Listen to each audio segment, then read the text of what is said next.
Agora a Glória, trabalhadora da casa, vai fazer o nosso preparo da noite de hoje.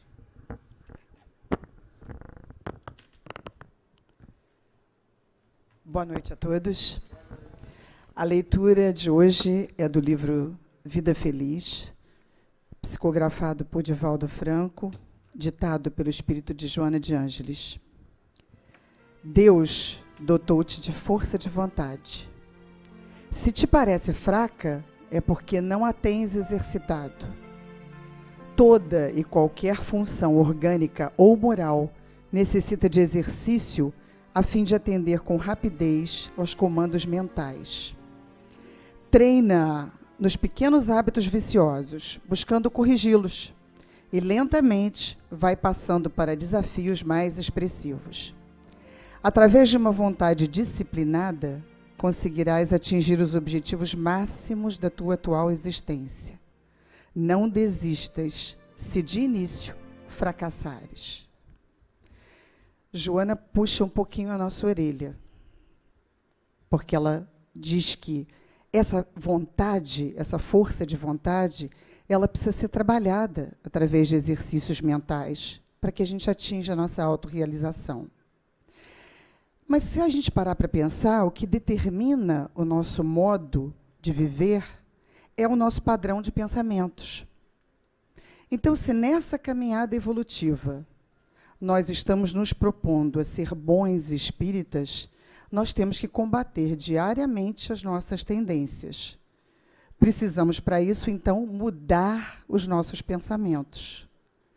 Precisamos escolher, modificar a nossa forma de vibrar. Precisamos, então, disciplinar a nossa vontade. Emmanuel, uma vez, disse a Chico, quando o Chico estava muito angustiado, que existiam 3 pontos cruciais para desenvolver uma tarefa. 3: disciplina, disciplina e disciplina. Na natureza, tudo é disciplina. E tudo flui. Os ciclos, o tempo.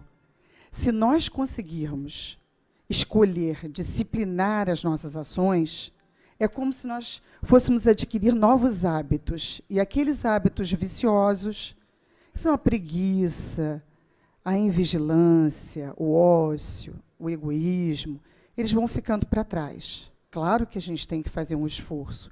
Claro que é da nossa conta a gente escolher. A vontade, essa força de vontade, é o motor que impulsiona os nossos sentimentos e as nossas aspirações. Então, se a gente falhar, a gente não tem que desistir, porque cada falha serve como experiência para uma próxima tentativa. Joana nos convida a refletir que talvez a gente não mude o mundo, mas se a gente se tornar pessoas melhores, disciplinando a nossa ação, o nosso sentimento, a nossa vontade, o mundo vai ser renovado. E aí a gente consegue atingir os objetivos da fraternidade e da paz que a gente tanto busca. Boa palestra a todos.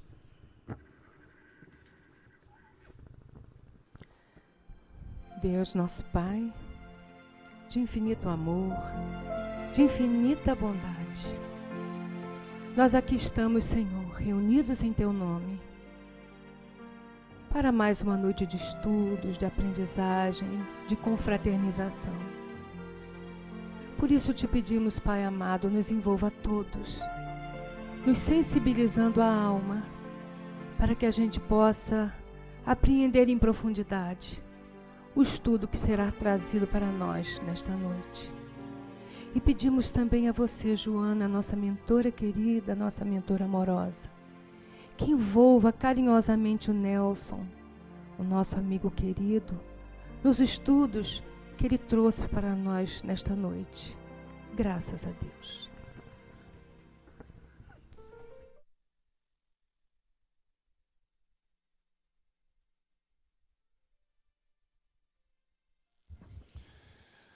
Boa noite, gente. Sejam todos muito bem-vindos à Casa de Joana. A gente estava falando lá embaixo que a gente está concorrendo com abertura de Paralimpíada, né, e com feriado. Aí é desleal. Então tá bom. O Duda deixou música até. A música foi, ó. Vai com música mesmo, palestra? Vai com música? Fundo, né? Um fundo musical, assim, uma coisa. Isso. Valeu, Duda. Bom, olha só. O tema de hoje: atire a primeira pedra aquele que nunca pecou. Eu tive a impressão de que eu já tinha falado disso. Aí eu fui olhar lá nas minhas coisas, a Iraci me deu, em um ano, no último ano, este tema para fazer 3 vezes. Falei, gente, eu estou quase atirando esta pedra para ver se essa história acaba. Porque, Deus, de novo, o que eu vou falar diferente? Tá? Aí cheguei aqui, os amigos, né, cheios de mediunidade, me esclareceram. É porque eu estava lá naquela época com a pedra na mão. Então, você tem que falar disso para ver se, né? Para ver se. Só pode, mas não sei. Vou tentar fazer diferente, porque é isso. Mas veio, né? Alguma razão tem. Olha, é a história da mulher adúltera que ia ser dilapidada, e então Jesus é chamado a opinar sobre o que se faz naquele caso. Afinal de contas, Jesus, o que é que a gente faz? A gente taca a pedra ou não taca a pedra? Porque a lei tem negócio aí falando, hein? Tem alguma coisa falando. E eu não caio mais nessa, que da última vez eu caí, que eu estava falando também, aí puseram um negócio desse de fundo, aí eu olhei e disse, pode falar. E era eu mesmo que estava falando no negócio. E aí eu esquizofrenicamente me pedi para mim mesmo perguntar. Agora eu não caio mais nessa não, hein? Estou vendo que estou falando aí atrás do negócio. Bom, aí eu estava contando, mulher adúltera.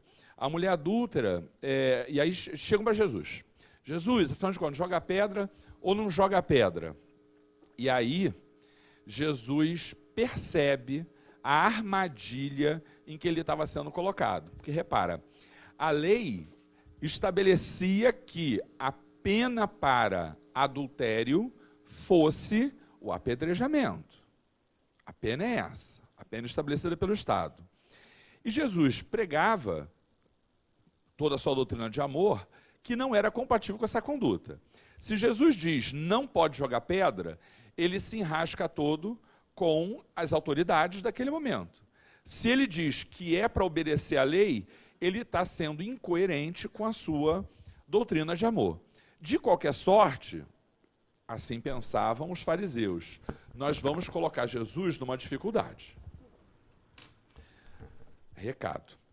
Tem um Honda prata cinza, ou prata ou cinza, a gente está meio em dúvida, né?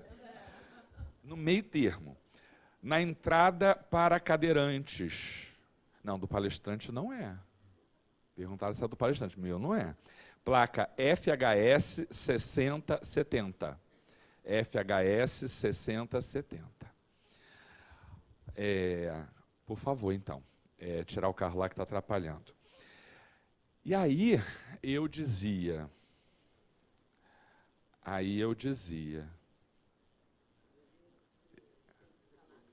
Se falasse que sim, estava ruim para um, se falasse que não, está ruim para o outro. E aí, a gente sabe que não é a primeira vez que fizeram isso com Jesus, né? Ele estava ligado. E aí ele fala assim, não vou falar no que ele fala, já eu falo o que ele fala. Aí ele percebe aquela situação toda e se dá conta de que, a rigor, não era para responder naquele primeiro momento. Não é para responder. Porque se responde, de qualquer maneira, né, vai estar ali violando uma das 2 regras. Aqui ele traz como mensagem de Deus ou aquela estabelecida pelo Estado. Só que é o seguinte, quando a gente vê essa história, e a gente já vai discutir a resposta de Jesus para isso, Joana tem 2 livros, na verdade, Joana e Divaldo, né, porque um deles não é psicografado de Joana, que vai discutir essa passagem. E os 2 são muito interessantes, a gente sempre recomenda. Recomendei da última vez também, tá? Um deles é um livro, esse não é psicografia, Sexo e Consciência, do Divaldo, é uma coletânea de textos que ele traz sobre assuntos mais diversos, ligados não apenas à sexualidade, mas no campo dos relacionamentos, e ele trata belíssimamente sobre essa passagem, a gente vai tratar disso. E o outro é um dos livros da série psicológica, Jesus e o Evangelho à luz da psicologia profunda. Essa é a nossa referência para as questões que a gente vai desenvolver, tá? Bom, Joana vai dizer, no Jesus e o Evangelho, que, na verdade, a mulher da história, essa mulher adúltera, somos todos nós. Porque, assim como ela foi abandonada, foi acusada, foi, de todas as maneiras, deixada pela sociedade, e inclusive pelo seu marido, Joana faz uma análise desse caso por um verso que eu nunca tinha visto em lugar nenhum, só tem neste livro, quando ela fala da culpa do marido. Todo mundo conhece a culpa da mulher que praticou adultério. Mas ela vai dizer, porque ela conhece profundamente os personagens dessa história, da responsabilidade desse marido, que colocou esta mulher no contexto de abandono moral e que a levou, de alguma forma, a, numa condição de fragilidade, poder praticar o ato que se imputou a ela. Então, nesse livro, Joana fala que, na verdade, quando essa história se torna célebre e tão relevante discutir essa passagem, é porque o tema profundo dessa discussão não é o adultério. O tema profundo dessa discussão é a acusação da prática de crimes que estão em desconformidade com aquilo que a lei estabelece como adequado, justo, certo e coisas do gênero. Ou até que não sejam objeto da lei, né, de reprovação pela lei, mas pelo menos pela moral. Os acusados injustamente, que foram colocados nesse contexto de fragilidade para a prática dos atos de devaneio, somos todos nós de alguma maneira. E ela nos evoca a refletir sobre a condição dessa mulher como se fôssemos nós mesmos. E ela faz dois tipos de pergunta, orienta isso para duas reflexões. Primeiro, como é que eu devo me comportar diante de alguém que adota essa conduta? Se eu estiver num contexto em que alguém é acusado de praticar alguma coisa, e ainda que efetivamente tenha praticado, seja culpado, como é que eu devo me comportar nessa situação? E, em segundo lugar, como é que eu devo me comportar se for eu o transgressor dessa lei? Eu vou me autopunir durante toda a minha trajetória por conta daquele equívoco? Como é que eu me comporto? Então, a gente vai olhar essa questão sob essas duas perspectivas.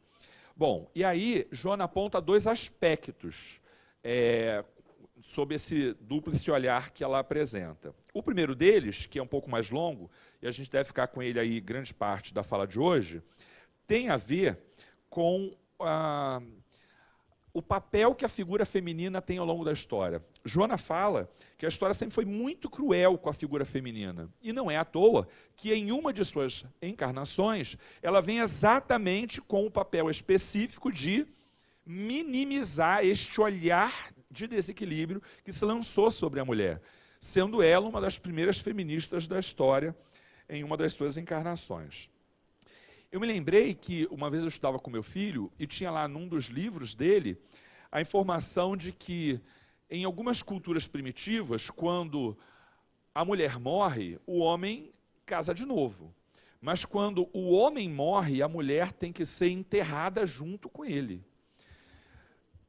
Que coisa, né? Essa mulher deve acordar todo dia rezando para esse marido ter saúde, né? Porque... estranho, né? Mas é uma cultura primitiva. A gente não tem coisas desse tipo hoje, mas a gente ainda tem, sim, uma conduta atribuída à mulher, um status atribuído à mulher de inferioridade que não cabe mais. Daí, sim, a importância de Joana tratar dessa questão. O Estado, há pouco tempo, reconheceu o feminicídio como crime. E não é à toa, porque muitos homens, nas suas relações afetivas, matam as suas mulheres porque se sentem delas possuidores. Há aqueles ainda que entendem que quando a sua vida, ou a sua carreira, ou a sua história, enfim, está de alguma maneira prejudicada, também não vale a pena manter a vida desta mulher, como se a existência dela dependesse da sua própria. Isso tudo revela que não são valores já superados. Ao contrário, a figura da mulher ainda sofre enorme dificuldade de uma maneira ou de outra, e a gente precisa ter atenção sobre isso. Joana trata, por exemplo, que na cultura judaico-cristã, a visão que se passou da maneira como se deu a criação, no livro, né, da Gênesis, na Bíblia, é absolutamente machista. Então, pelo que se conhece da história, como explica a teologia judaico-cristã, Deus criou o homem, né? Criou assim, da parte do barro, e com seu sopro divino criou o homem. E aí depois, depois de criado, né? Ele adormece o homem, tira uma costela dele, e da costela de Adão é que ele faz Eva. Aí a gente primeiro pensa assim, Deus vai improvisando, né? Assim, não tem uma questão de planejamento, de como as coisas devem ser, a gente vai improvisando. E vamos dar aqui então uma companheira para ele, porque eu esqueci que podia ter uma companheira. Aí adormece Adão. Só que Deus, a gente aprende na evangelização, né? Jesus uma coisa, Deus outra. É que eu vou falar de Jesus daqui a pouco. Só que Deus só sabe fazer bonequinho de barro masculino, ele não aprendeu a fazer bonequinho de barro menininha. Então ele não faz uma boneca de barro para dar o seu sopro divino. Ele tira uma costela de Adão para fazer Eva. E isso é simbólico, bastante simbólico, porque a mulher vem do homem. E ela se torna, a partir disso, mais do que vinculada a ele, dependente dele, inferior a ele. Certamente, esta visão da criação não pode encontrar acolhida na lógica, porque ela, antes de tudo, é preconceituosa. O Divaldo fala, no primeiro livro que eu mostrei para vocês, que esta talvez tenha sido, do ponto de vista religioso, a primeira consolidação importante do machismo no cristianismo, porque esta visão, né, sobre a criação, ela é fruto não de Deus, não da criação, não talvez até da própria teologia, mas das pessoas que naquela época eram responsáveis por revelar essa mesma teologia. A dificuldade, portanto, é daquele que manifesta esses valores e não de Deus, que, como a gente conhece, e disso a gente não tem dúvida, é infinitamente sábio e amoroso. Gente, outra coisa que Divaldo vai apontar é de uma visão muito infantil sobre o papel do homem e da mulher. A gente conhece o quanto Eva foi danada, né, que ludibriou a lei, levou o homem a fazer a coisa errada e tal. E aí Divaldo pondera algumas questões que são de grande lucidez. Primeiro, por exemplo, ele fala que Deus deve ser um psicólogo muito ruim, porque se você diz para a pessoa, olha só, tu terás o paraíso a teu dispor, mas o fruto desta árvore você não pode comer. Gente, bota uma mesa cheia de coisas, você pode comer tudo, menos aquilo. É a única coisa que a pessoa vai querer comer, é aquilo. Não pode dizer, você pode fazer tudo menos aquilo, porque isso é psicologicamente um equívoco. Então, assim, também não é coerente que assim o seja. O meu papel não é desestruturar aquilo que a gente conhece, até porque o Espiritismo já fez isso pelo esclarecimento. O que a gente quer dizer, com base no que o Divaldo traz dali para a gente, é que a visão que se tem hoje da mulher é fruto de uma história construída e isso não se desfaz de uma hora para outra. Ainda hoje, esta história da mulher adúltera, ela afeta muito mais questões do que o próprio adultério e muito mais do que a própria mulher, porque, repito, que Joana falou, que estes adúlteros da lei somos todos nós, homens e mulheres. Bom, vamos passar isso aqui, isso já foi. Bom, eu vou ler para vocês um trecho que está no livro Sexo e Consciência, do Divaldo, sobre Santo Agostinho. Eu vou ler porque eu nunca tinha lido isso sobre Santo Agostinho em outro lugar. Mas como vem pela chancela da pena de Divaldo, a gente confia. E eu vou ler, está na página 558, para quem duvidar. Santo Agostinho, embora tivesse realmente santificado a existência em atos de amor, e ninguém duvida do mérito de Santo Agostinho, da condição espiritual de Santo Agostinho, Apesar disso, no início da sua vida, ele era um homem perturbado pelo sexo, cultivando uma vida extremamente dissoluta. Mesmo após a sua conversão, ele afirmava que a mulher não passava de um ser perigoso e cruel. Só que com a maturidade, o amadurecimento também espiritual desse espírito, que é um dos grandes espíritos, né, da humanidade, que orienta essa humanidade, ele começa a reconhecer onde é que está de verdade a causa do problema, porque ele via a mulher como o problema, né? E mais para frente ele vai dizer, quando eu me programava para receber uma mulher, só fazia isso diante de muitas testemunhas. Quando ele ia receber alguém para auxiliar, para orientar, ele só fazia isso com muitas pessoas próximas, porque eu não confiava no meu próprio equilíbrio. Então ele tira um pouco a culpa que se tinha em torno da mulher como este ser sedutor, perigoso, e ele começa a reconhecer que o problema não está na mulher, o problema está nele. E Jesus, na maneira como ele lidava com a sua conduta sexual naquele momento da sua trajetória evolutiva.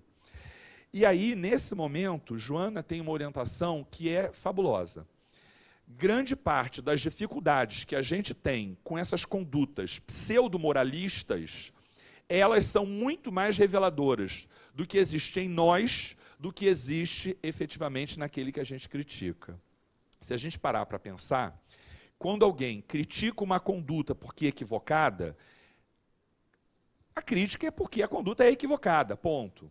Mas quando alguém, mais do que critica, levanta uma bandeira, faz daquilo motivo de honra, e tem uma conduta que a gente percebe que beira o desequilíbrio, com certeza, aquele comportamento fala muito mais do indivíduo que critica do que propriamente dito daquele que é criticado.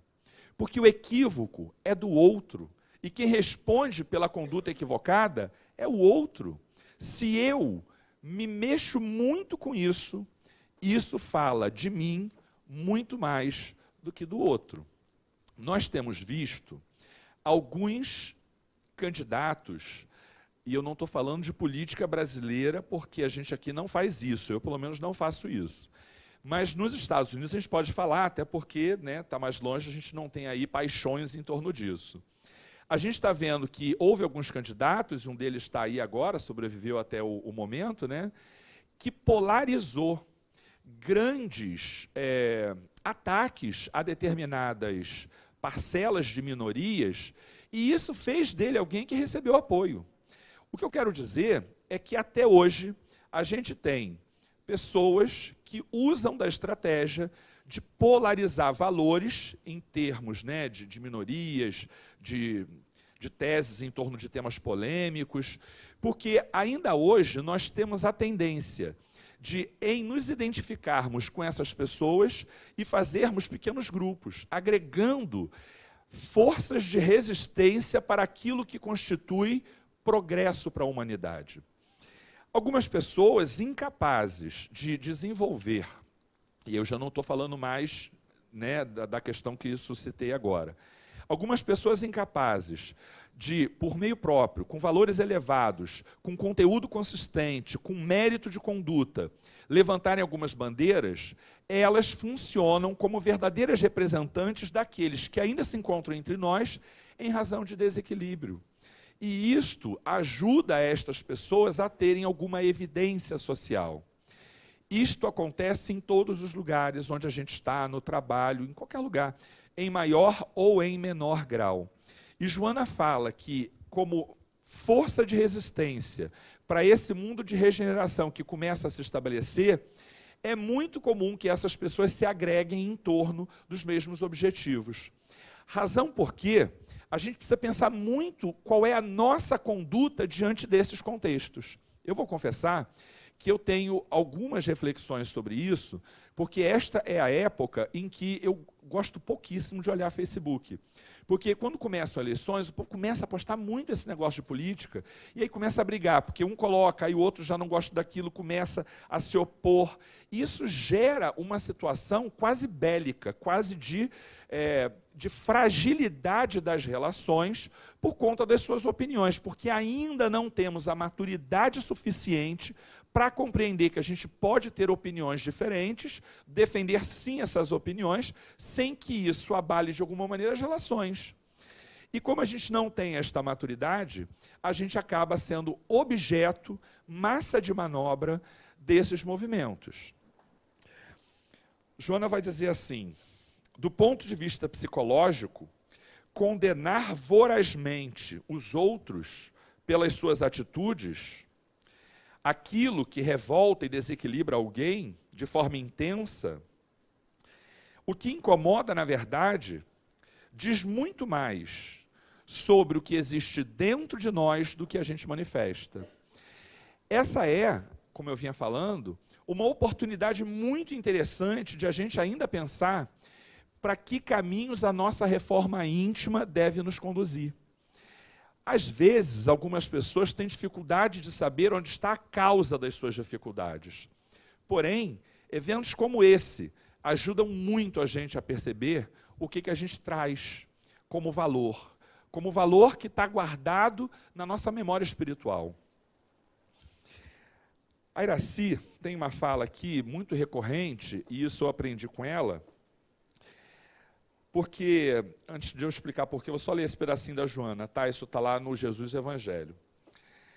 Ela diz assim: todos os indivíduos merecem o nosso respeito, consideração e direito de trabalhar onde se encontram, desde que não se tornem, nas palavras de Jesus, motivo de escândalo.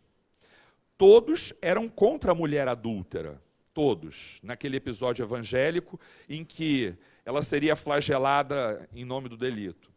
No entanto, Jesus foi capaz de perceber que ela estava num momento ideal para reencontrar o equilíbrio e a saúde integral. A condição espiritual de Jesus permitia que ele visualizasse que algumas pessoas, diante de um momento singular da sua existência, ela estava pronta para dar uma guinada na vida. Não aquela guinada que faz dele, de hoje para amanhã, santo. Isso é um processo progressivo. A gente só precisa de um momento simbólico para que essa mudança se consolide, porque não há mudança no campo moral de uma hora para outra em virtude de um estalo. Mas ele percebia que ela estava pronta para alcançar o que ele chama de saúde integral. E aí sim, Iracy tem uma fala, que durante os trabalhos aqui eu vim aprendendo com ela, que assim, às vezes a pessoa é útil para o trabalho, e às vezes o trabalho é útil para a pessoa. E eu só tinha a cabeça da pessoa que é útil para o trabalho. Ah, mas fulano para fazer tal coisa, será que tem perfil? Porque não parece que tem esse perfil. E é isso. Às vezes as pessoas estão prontas para fazer mudanças que ainda não manifestam, mas que elas merecem a chance de demonstrar. A espiritualidade que nos conhece profundamente sabe qual é o melhor ou não é o melhor momento de isso acontecer. Não significa que nós aproveitemos todas as oportunidades. Pode ser que a chance nos seja dada e a gente não aproveite. Mas, com certeza, quando alguma coisa sai desse percurso natural de compreensão de que, poxa, mas fulano nessa situação, por quê? Não é isso que se falava dos apóstolos? Se a gente fosse dar uma olhadinha, pelo que a gente observa externamente, talvez nenhum de nós tivesse eleito qualquer um dos apóstolos. Porque a eles ou faltava cultura, ou faltava um contexto social que desse a eles credibilidade de movimento de massas. Mas Jesus, que conhecia profundamente a todos eles e a todos nós, ele sabia que eles sim eram as pessoas ideais para realizar aquelas tarefas. Uma vez um palestrante disse aqui, eu acho que foi Marcelo Shoa, que dificilmente Jesus convidou alguém para largar tudo e seguir a sua doutrina. Em geral, ele dizia exatamente o contrário. Teu negócio não é aqui, vai fazer outra coisa porque é lá que está o teu trabalho. E ele lembrou muito bem que isso foi feito com a própria Joana. Quando Joana de Cusa chega e se oferece para o trabalho, Jesus diz, olha, a tua grande tarefa é com teu marido, então vai lá, faz o bem e tal, mas não tem nada dessa ainda de me segue, porque aqui o papel é de outros, né? E ele lembra do jovem que é rico, e ele chega e, né, pergunta, o que eu faço? Ele diz, vai, vende tudo e me segue. Talvez ele estivesse pronto, né, para seguir a tarefa, e ele não seguiu. É mais ou menos isso. Aquele que recebe o convite orientado pela espiritualidade, ele está no seu melhor momento de executar aquela tarefa. Ainda que, a priori, ele não demonstre atributos que o colocam como a pessoa mais adequada para exercer aquela tarefa. Porém, é um convite de renovação, é um convite de mudança de rumos, que pode ser acolhido ou não acolhido, ou ainda que acolhido, bem executado ou mal executado. Mas ainda assim se trata de um convite orientado pela espiritualidade. Por isso, a gente precisa ter bastante cautela na escolha de pessoas e trabalhos, porque muitas das vezes essa orientação não vem do nosso discernimento, vem de alguma coisa maior, vem de uma orientação mais ampla, daqueles que nos conhecem mais profundamente. Mas Divaldo vai lembrar que tem uma questão importante nisso. Se eu estou diante de alguém que praticou um ato equivocado, eu devo fazer o que, em regra, sempre? Acolhê-lo, tal como se fez com a mulher adúltera? Se eu não tenho como escutar profundamente este coração e saber se ele está no momento de renovação ou não, como é que eu me comporto? Eu acolho, eu compreendo, ou eu me coloco como aquele que energicamente diz que está errado? Porque a gente falava ainda agora daquele que critica vorazmente, só que a ira santa de Jesus, Joana trata disso, o coloca numa condição que a gente ainda não tem. A conduta enérgica dele não era motivada pelo ódio, pela raiva, pelo rancor, era motivada pela modificação que ele sabia que a pessoa precisava. Em outras palavras, diante do equívoco, a gente precisa sim ser correto, justo, e a gente precisa ser honesto, dizendo para aquela pessoa, olha, isso não está correto. A maneira como a gente faz isso é que vai demonstrar se a gente tem aquele erro também ou não dentro de nós. E aí, diante desse contexto, a gente precisa ter sempre, isso é rápido, porque não adianta ser depois. Se você vê o equívoco agora, eu vou ter que meditar sobre isso, amanhã eu ajo, não adianta mais. No outro dia eu estava na janela, de vez em quando conto coisa que eu vejo pela janela, né? Porque não sei, a minha rua tem umas coisas, passam umas coisas estranhas lá. Eu estava na janela e eu vi um rapazinho que devia ter, sei lá, 17, 18, 19 anos, um jovenzinho, passando com a namorada. E ele começa a agredi-la fisicamente, né? Ele bateu mesmo nela, bateu nela. E aí eu não duvidei, eu desci. Sabe quando você pega e desce assim, vai dar aqueles rompantes e desci. Quando eu cheguei lá, ele estava dando uma gravata nela. Eu estava com ela, com o pescoço dela no braço dele. E eu fui para cima dele, né? Me deu eu tenho olha, não sei o que é. Eu acho que eu já bati muito em mulher em outra vida. Porque bater em mulher na minha frente é um negócio que, não sei, eu perco rumo, né? Se você descontrola, é porque aquilo ali fala muito de você. E aí eu fui para cima dele. Gente, o diacho da menina, quando eu cheguei para enfrentar achou ruim de eu intervir. Não se mete nisso não, que ele é meu namorado. E aí é aquela história, a gente sempre tem que pensar se a gente deve ou não deve intervir. Porque eu fico sempre pensando, eu tenho uma filha, tenho mulher, tenho mãe, tenho amigas, tenho pessoas por quem eu tenho afeto. Eu fico imaginando, porque a gente nunca sabe, né, como são essas relações. Se essa pessoa está passando na rua, qualquer pessoa do meu afeto, e ela é vítima de uma violência imotivada com a qual ela não concorda, e há várias pessoas perto e ninguém adota conduta nenhuma. Aí depois eu pergunto assim, mas gente, não tinha ninguém por perto? Eu disse, tinha, mas ninguém fez nada. Então, assim, eu não estou muito interessado em saber como é que esta menina vai receber a minha intervenção quando alguém a agride. Para mim era muito mais importante como, por exemplo, o meu filho que estava dentro de casa e se mobilizou com o evento, viu que o pai dele se comportou diante de uma agressão, ou como a minha filha percebeu isso.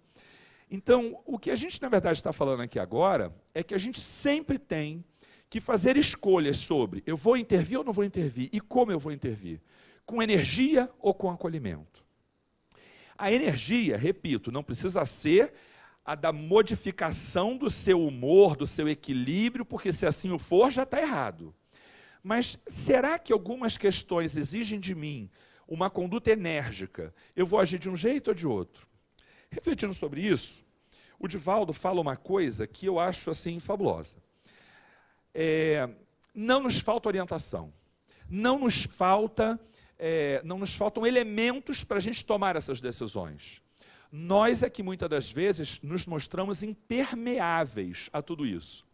Então, numa conferência, por exemplo, eu me lembro de o Divaldo fazer uma listinha de fatos que eu acho que são importantes serem repetidos. A FEB, a Editora Leal e muitas outras editoras têm publicados dezenas de milhares de exemplares de livros espíritas que têm mensagens sublimes, maravilhosas, que nos colocam diante de verdades assim, que ainda não são proporcionais ao nosso grau de desenvolvimento. Nós somos a nação, fomos reunidos nessa nação com um sentimento de religiosidade que não existe em nenhum outro lugar do mundo. Nós somos, não em número absoluto, mas em números percentuais, o maior país de católicos.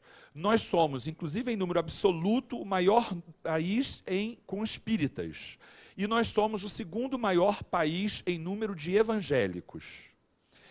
Não faltam circunstâncias, apoio, bibliografia, para que a gente possa receber orientação. A codificação esclarece o que significa a verdade real, está lá no Evangelho segundo o Espiritismo. O berço sem a criança, o fogão sem comida, nada disso é desgraça real. A gente vai conhecer isso lá no Evangelho. O Livro dos Espíritos mostra para a gente o que significa a vida material e qual é a relação desta vida com a vida espiritual. A gente tem tudo na nossa mão, mas quando a gente é colocado diante de uma situação simbólica para tomar decisões, a gente muitas das vezes não sabe o que fazer, a gente não sabe o que é o certo. Por quê? Porque falta amparo, porque falta orientação? Não, diz ele, porque somos impermeáveis. Eu queria de novo recobrar a imagem do filme, qual é o nome do filme? O Poderoso Chefão, terceira parte. Tem uma cena para mim que é muito, muito significativa.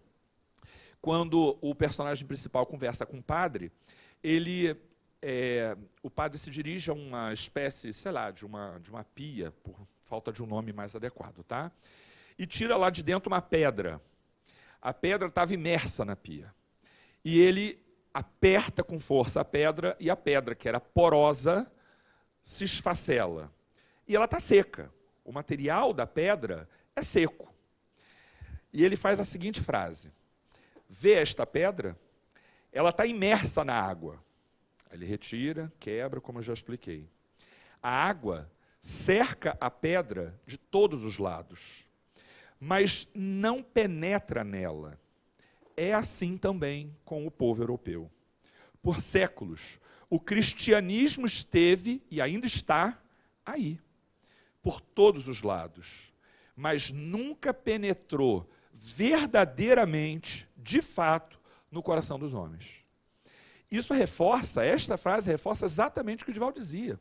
Somos impermeáveis à atuação de Deus na nossa vida. Não nos faltam leituras, não nos faltam palestras dos grandes nomes. A gente vai ao congresso, a gente volta do congresso diferente. Não sei vocês, mas eu falo por mim, ainda que a gente não assista nada, que fica lá atrás, né, o povo aí, né, que alguém quer desabafar junto comigo, a gente que não assiste, né? Quer desabafar, né, Lê? Quer desabafar? Que a gente não vê. A gente aproveita muito também, diferente, sem ver. A gente sai de lá diferente, a ambiência, as coisas que a gente escutou, e tudo, a gente sai de lá que parece estar em estado de êxtase, né? E é isso mesmo. Quanto tempo dura o estado de êxtase? Essa é a questão, né? Porque nós que somos ou impermeáveis ou pouco permeáveis, logo passa o efeito disso. Vem há dificuldades, somos colocados diante de situações em que a gente precisa decidir, e aí? E aí a gente, de novo, não sabe mais como fazer. Somos verdadeiras crianças espirituais, batendo cabeça, aprendendo a lidar com as mais básicas situações. A reflexão profunda e verdadeira sobre o que é correto e não o que vai acontecer comigo se eu agir, é indispensável para a gente consolidar o aprendizado.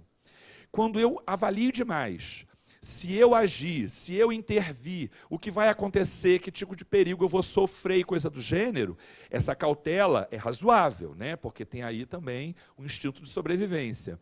Mas quando isso ainda fala mais alto em mim do que os valores que me movem, é porque provavelmente o aprendizado está menos consolidado do que deveria estar.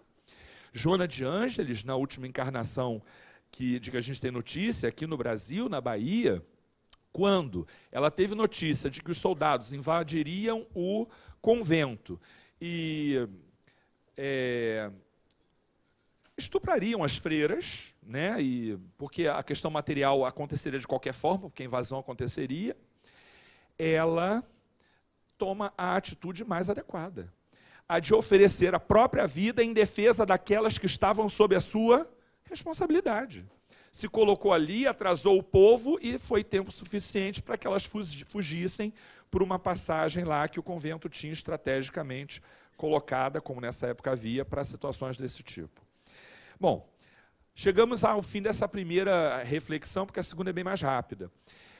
A mulher é hoje vítima de violência, e a gente não pode ser hipócrita e dizer que ela é vítima de violência nas classes mais pobres, porque isso é um equívoco, é uma maneira de a gente olhar o problema como se ele não fosse nosso. As mulheres das classes mais abastadas são também vítimas de violência, não raro violência física dos seus companheiros, parceiros, cônjuges, mas também, e talvez em maior número, vítimas de severas violências psicológicas. E essas são efetivamente graves, porque não são curadas com o tempo nem com remédio. Eu digo com o tempo próximo, né, que normalmente se cura a ferida. Então, diante de circunstâncias como essa, a gente precisa ser enérgico. Não sei se intrometendo na vida do casal necessariamente, mas trabalhando ativamente para que esses movimentos não ocorram. Hoje a gente não observa mais o apedrejamento de mulheres com a mesma facilidade que a gente via. Mas a gente ainda tem países que não têm na conduta do estupro uma conduta criminosa. A gente ainda acredita que aquele que estupra a própria mulher porque tem com ela um laço matrimonial, esta pessoa tem o direito de fazer isso. A gente ainda tem muitos preconceitos em torno da figura da mulher que precisam ser superados. E se a gente não tem condições de intervir na relação social do outro, com certeza a gente tem um papel de mudança de valores para a sociedade que vem se construindo. As mães, em especial, porque no final das contas a educação acaba recaindo esse papel dos dois, tá? A responsabilidade livre dos espíritos, é do pai e da mãe. Mas aquele que fica com a educação, e em geral, né, pelas circunstâncias, ou até por cultura, costuma ser da mãe, eu costumo dizer que, eu pego pesado com o povo lá da evangelização, eu digo, olha, às vezes a mãe cria muito mais uma criança para ser marido de uma outra pessoa do que propriamente um homem de bem.